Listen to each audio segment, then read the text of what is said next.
My father basically, he said, like, whatever you choose to do in life, make sure it's something that you love.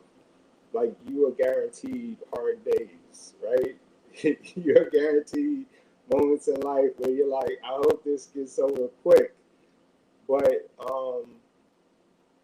if you're doing something that you love, like, you could get through those days. And sometimes, like, the struggle is even inspiring because, like, being doing research for a children's book, you are a detective, and you're trying to figure out the mystery, you know, figuring out the who done it of, whatever somebody did. And so that figuring out the mystery is the fuel that makes you keep going. But if you're doing something that you hate,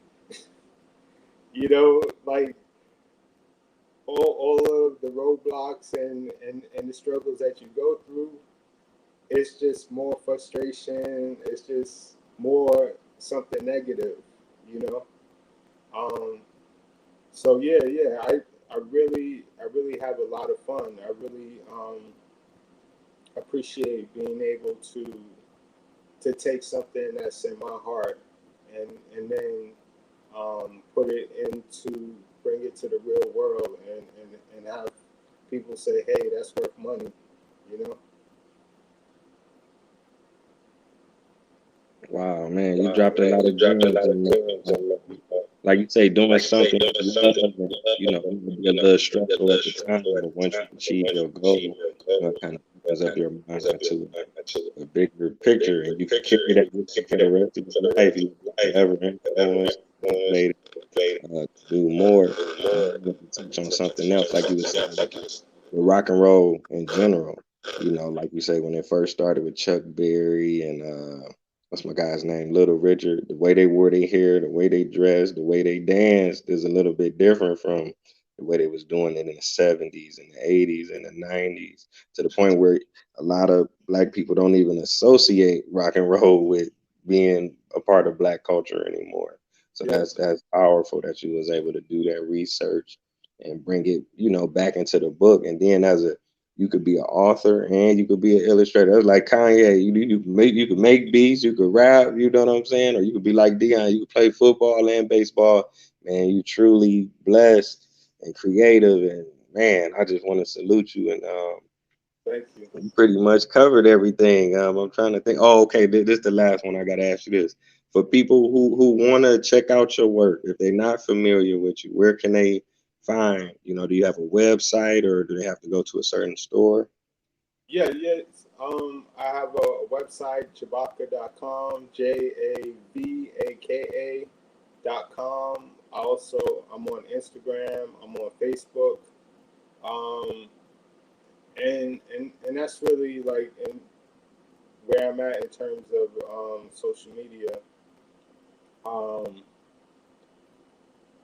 yeah, that's just the way to get in contact with me. If you instant message me, I'll respond. I'm more so on Instagram.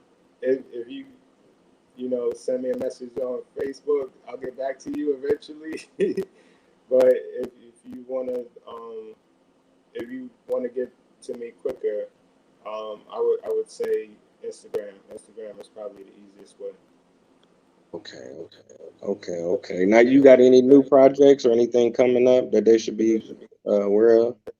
Oh, okay. So, yeah, I have a bunch of new projects in the works. But what I'm doing right now is I'm starting my own book company, and so I am writing. I'm publishing writers and illustrators that are not me, but look like me. You know, um, so I am looking for stories. I'm looking for submissions. you know, if you have an art style that's interesting, if you are a writer and you have something to say, I'm looking for interesting stories. Um, I'm I don't necessarily want the same old story, you know. Like a basketball love story. If it's gonna be a basketball love story, it needs to be like a basketball love story in outer space. Like it has to be something just more interesting um, than what we've been getting, so far. Um, but yeah, that's a really big project, and I already have a book signed for that. Um, and besides that, um, yeah, I have a lot of stuff in the works. I'm someone who kind of like I do what I do, and then I kind of hide away for a little while in the labs. Nobody really knows what I'm doing, and then when I come back out again, I have like 4 or 5 projects that come, right after the other, as opposed to someone who's, always on the scene and every year, they're gonna have a book.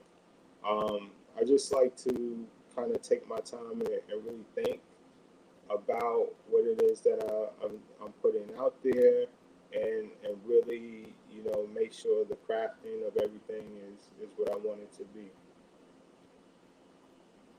Okay, yeah. So I want to thank you one more time, King. It's definitely been an honor, and I'm gonna have to go back and check out some of them because, like I say, my nieces and nephews, I try to keep hitting them with different things to inspire them and motivate them.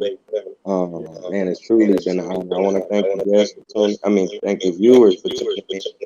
It's been another episode of TAYE Speaks. So until next time, fam. Peace. All right, man. All right.